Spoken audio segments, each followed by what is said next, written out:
जय जगन्नाथ। आज बनैबा गोटे नुआ शैली पणस काकेरा। पणस काकेरा बनैबा पई पणस नेइतिली मु हाफ बाउल खंडे पणस नेइतिली आ मिठा को देखिकी आपण गुड़ नहीं जिवे।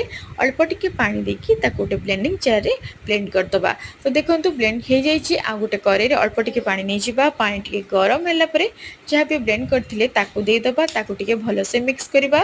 अटा को देकी गोटे भलो खली प्रस्तुत करबा। तापर लास्ट को टिके पान मधुरी देकी ताको टिके ठंडा पाई छाड़ दबा गोटे प्लेट को काढ़ी।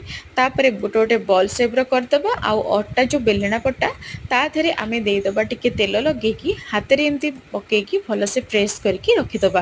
तापर आ कौन गरमा गरम तेल रे ताको पकेबे। मीडियम फ्लेम रे गैस को रखिकी छाणीबे। बहुत बढ़िया हेतिला। आपण माने एई स्टाइल रे पणस काकराटी बनातु, बहुत भल लागिबो।